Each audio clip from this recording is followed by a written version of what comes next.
Hello guys, Hindi साहित्य संगम के इस यूट्यूब चैनल पर आप सभी का बहुत बहुत स्वागत है। आज की क्लास में हम लोग पढ़ने वाले हैं भारतेंदु युग। भारतेंदु युग में कौन कौन से कवि हैं, कौन कौन सी रचनाएं हैं। उससे पहले भारतेंदु युग को जानने से पहले हम भारतेंदु पूर्व युग काव्यधारा को देखेंगे, क्योंकि रीतिकाल और भारतेंदु युग के बीच एक जो काव्यधारा आती है वो है भारतेंदु पूर्व युग काव्यधारा। ठीक है, भारतेंदु पूर्व युग काव्यधारा। तो चलिए स्टार्ट करते हैं आज की क्लास। जो लोग इस चैनल पर नए हैं तो वो लोग इस चैनल को सब्सक्राइब कर ले, क्योंकि ऐसे ही महत्वपूर्ण जानकारियाँ आप लोगों को दी जाएंगी परीक्षा की दृष्टि से। ठीक है, स्टार्ट करते हैं आज का क्लास। भारतेंदु पूर्व काव्यधारा, जिसकी समय सीमा है 1843 से लेकर 1867 ईस्वी तक। रीतिकाल की समाप्ति के बाद भारतेंदु युग के आरंभ के पूर्व का जो काल है, साहित्यिक दृष्टि भारतेंदु पूर्व काव्यधारा के नाम से जाना जाता है। रीतिकाल की समाप्ति के बाद तथा भारतेंदु युग के आरंभ के पूर्व का काल जो है भारतेंदु पूर्व काव्यधारा के नाम से जाना जाता है, जिसकी समय सीमा सामान्यतः 1843 ईस्वी से 1867 ईस्वी तक मानी जाती है। यानी आदिकाल के बाद भक्तिकाल, भक्तिकाल के बाद रीतिकाल और रीतिकाल के बाद आधुनिक काल, ऐसे युग आते गए।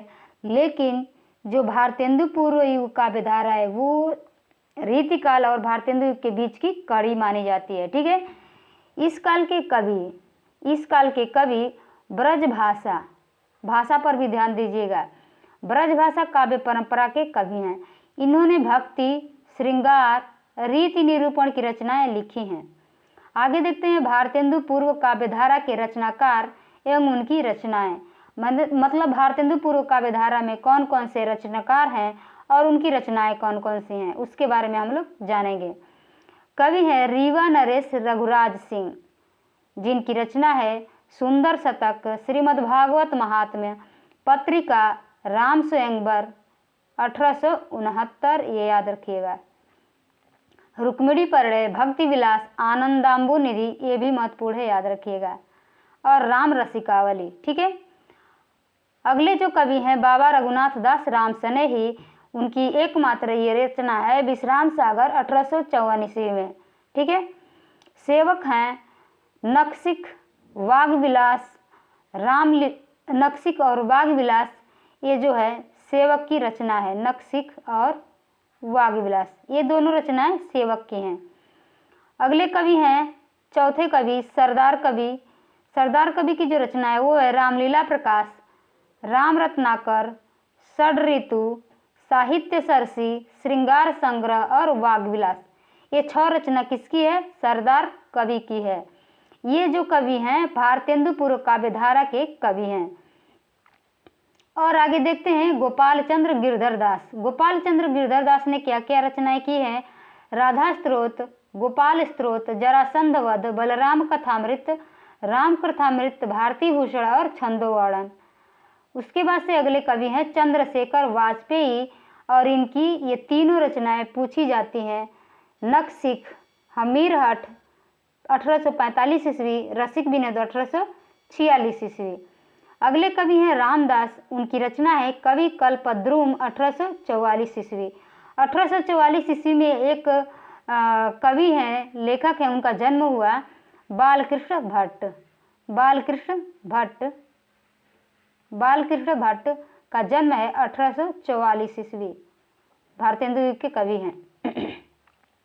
अगले कवि हैं वैद्यनाथ द्विवेदी, इनकी रचना है सीतारामाभरण मंजरी 1864 ईस्वी, राम रहस्य 1866 ईस्वी, वृत्तनी दोष कदम 1866 ईस्वी, वामाविलास 1866 ईस्वी, उद्दीपन श्रृंगार 1867 ईस्वी, अनुभव विलास 1867 ईस्वी, चित्रावरण 1867 ईस्वी। तो आप लोगों ने देखा कि ये जो 3 रचनाएं हैं 1867 ईस्वी में, और ये जो 3 रचनाएं हैं 1866 ईस्वी में। बाकी जो एक अन्य रचना है सीतारामाभरण मंजरी 1864 ईस्वी में, ये सारी रचनाएं वैद्यनाथ द्विवेदी की हैं। अगले जो कवि हैं वो है लक्षीराम, जिनको ब्रह्म भट्ट के नाम से भी जाना जाता है, और इनकी रचना है मान सिंहासठ, प्रताप रत्नाकर, प्रेम रत्नाकर, लक्ष्मीश्वर रत्नाकर, रावणेश्वर कल्पतरु और कमलानंद कल्पतरु। ठीक है, अब तक हम लोगों ने देखा भारतेंदु पूर्व काव्य धारा के कवि और उनकी रचनाएं। अब हम देखेंगे भारतेंदु युग की रचनाकार और उनकी जो प्रवृत्तियां हैं उनको। ये बहुत इम्पोर्टेंट है और मोस्ट है परीक्षा की दृष्टि से। ठीक है, तो इसमें हम लोग पढ़ेंगे भारतेंदु युग का काल विभाजन और नामकरण। भारतेंदु युग का काल विभाजन कब से कब तक माना गया, यानी सीमा, समय सीमा कब से कब तक रखी गई भारतेंदु युग का, और किसने क्या नाम दिया भारतेंदु युग का। तो चलिए स्टार्ट करते हैं और देखते हैं भारतेंदु युग का काल विभाजन और नामकरण।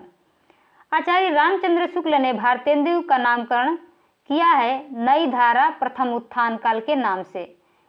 पूछा जाता है कि भारतेंदु युग को नई धारा प्रथम उत्थान काल किसने कहा, तो आचार्य रामचंद्र शुक्ल, और उसकी समय सीमा इन्होंने माना है 1868 से 1893 ईस्वी।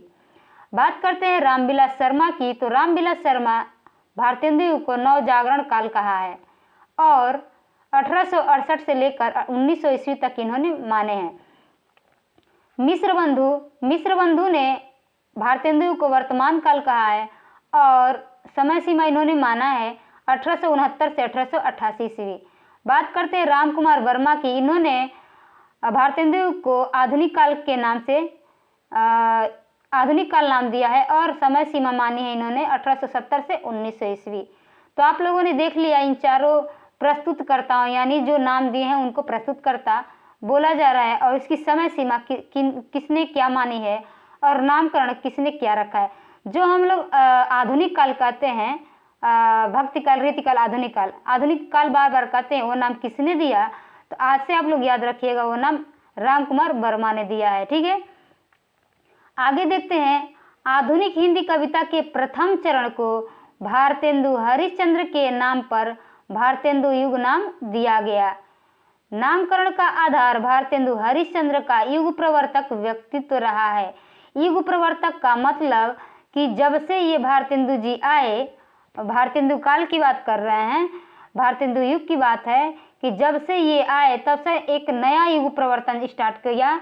मतलब उस समय जो रचनाएं रची जाती रही एक नए युग का निर्माण कर रही थी। ठीक है, चूंकि भारतेंदु का जन्म सन 1850 ईस्वी में हुआ, इसलिए कई विद्वान आधुनिक काल का आरंभ 1850 ईस्वी से मानते हैं। ठीक है, आगे है कि इस तरह हम मोटे तौर पर भारतेंदु का समय 1850 से लेकर 1900 ईस्वी यानी सरस्वती पत्रिका के प्रकाशन से पूर्व तक मान सकते हैं। सरस्वती पत्रिका का प्रकाशन वर्ष क्या है, 1900 ईस्वी। ठीक है, 1900 ईस्वी। अगर पूछे कि सरस्वती पत्रिका के संपादक कौन थे, तो श्याम सुंदर दास, जिनका समय है श्याम सुंदर दास, और उन्होंने सरस्वती पत्रिका का कार्यभार संभाला 1900 से लेकर 1902 तक, और ये बार बार पूछा जाता है एग्जाम में। अगर बात करें 1903 से लेकर 1920 तक किसने कार्यभार संभाला है सरस्वती पत्रिका का, तो महावीर प्रसाद द्विवेदी जी ने। ठीक है, इस पर विस्तृत चर्चा करेंगे हम अगला युग जब पढ़ाएंगे द्विवेदी युग उसमें। अब आते हैं भारतेंदु युग की साहित्यिक प्रवृत्तियां कि भारतेंदु युग की प्रवृत्तियां क्या क्या थी। प्रवृत्तियां हैं अंतर्विरोधों का साहित्य, श्रृंगारिकता की चेतना, भक्ति भावना और समस्या पूर्ति। आइए इसको डिटेल्स में देखते हैं कि अंतर्विरोधों का साहित्य यानी भारतेंदु युग में राष्ट्रभक्ति बनाम राजभक्ति। ये भी पूछा जाता है कि किस युग में राष्ट्रभक्ति बनाम राजभक्ति देखने को मिलती है, तो आपका उत्तर होना चाहिए भारतेंदु युग में राष्ट्रभक्ति बनाम राजभक्ति, ब्रज भाषा बनाम खड़ी बोली, ठीक है, तथा पारंपरिक संस्कार बनाम आधुनिक विचार। ये तीन चीजें पाई जा रही हैं यहाँ पर, मोस्ट हैं। ठीक है, इन सब के मध्यंतर विरोध पाया जाता है। अगला है श्रृंगारिकता की चेतना। इसके अंतर्गत है कि इस काल में आधुनिकता की चेतना के बावजूद रीतिकालीन प्रभाव पूरी तरह छोड़ा नहीं जा सका। न्यूनाधिक युग न्यूनाधिक इस युग में सभी कवियों ने श्रृंगारिक कविताएं लिखी। ठीक, श्रृंगारिक कविताएं इस युग में कवियों ने लिखी हैं, क्योंकि रीतिकाल में अधिकतर श्रृंगारिक रचनाएं होती थी और रीतिकाल के तुरंत बाद भारतेंदु युग का आगमन हुआ। ठीक है, आगे है भक्ति भावना। यहाँ भक्ति के निर्गुण और सगुण दोनों रूप उपलब्ध होते हैं। निर्गुण और सगुण, यहाँ ध्यान दीजिएगा। भक्ति काल में दो धाराएं थी, निर्गुण धारा और सगुण धारा। सगुण धारा को, इन दोनों धाराओं को भी दो दो शाखाओं में बांटा गया। निर्गुण धारा में संत काव्य और सूफी काव्य धारा, और सगुण धारा में राम काव्य और कृष्ण काव्य धारा, ये धाराएं आती हैं। ठीक है, भक्ति काल में हम लोगों ने पढ़ा है। फिर उसके बाद से कि यहाँ भक्ति का एक और व्यापक रूप उपलब्ध होता है, वो क्या है उसको जानते हैं हम स्वदेशानुराग समन्वित भक्ति के नाम से जानते हैं। स्वदेशानुराग समन्वित भक्ति अर्थात ईश्वर की भक्ति का उद्देश्य देश की समस्याओं को सुलझाना हो। ईश्वर की भक्ति करने का मतलब क्या है कि जो देश की समस्याएं हैं उसको सुलझाना हो। उसके बाद अगला है प्रवृत्ति समस्या पूर्ति, जो कि मोस्ट इम्पोर्टेंट है। समस्या पूर्ति इस युग में कविता वर्धिनी सभा और रसिक समाज, कविता वर्धिनी सभा और रसिक समाज जैसी संस्थाओं की स्थापना की गई थी, जहां कवियों की गोष्ठियां होती थीं तथा नए कवियों को प्रोत्साहित किया जाता था। इस परंपरा में एक विषय तय किया जाता था और उसकी अंतिम पंक्ति तय होती थी। कवि अपनी प्रतिभा से उससे पहले की पंक्तियां लिखते थे। आशुलेखन की इस पद्धति को ही समस्या पूर्ति कहा गया है। ठीक है, इसका मतलब ये है कि इस युग में जब कवियों की गोष्ठियां बैठती थी, कवि लोग एकत्रित होते थे, उसमें चैलेंज दिया जाता था किसी एक कविता को लेकर, उसका जो अंतिम पंक्ति है दे दिया जाता था। ठीक है, और उसमें से जो चैलेंज एक्सेप्ट करता था जो कवि, उसके ऊपर वाली पंक्ति यानी उसके आगे की जो पंक्ति है वो लिख करके उस कविता को पूरा करता था। ठीक है, यही है समस्या पूर्ति। समस्या पूर्ति किस युग में देखने को मिलती है, तो वो है भारतेंदु युग में। ठीक है, इससे एक चीज याद आ रहा है कि एक पंक्ति दी गई थी कि पपिया जब पूछिए पीव कहाँ। ठीक, ये पंक्ति दे दी गई थी, ये लास्ट पंक्ति है, दे दी गई थी और इसको एक्सेप्ट किया था, इस चैलेंज को एक्सेप्ट किया था प्रताप नारायण मिश्र ने और उस कविता को पूरा करके उन्होंने दिया था। ठीक है, तो चलिए आज का ये क्लास आप लोगों को कैसा लगा कमेंट बॉक्स में ज़रूर बताइए। अगर अच्छा लगा हो तो लाइक ज़रूर करें और ज़्यादा से ज़्यादा इसको शेयर करें। ठीक है, अगर चैनल पर नए हैं तो चैनल को सब्सक्राइब करें ऐसे ही मोस्ट इम्पोर्टेंट वीडियो देखने के लिए।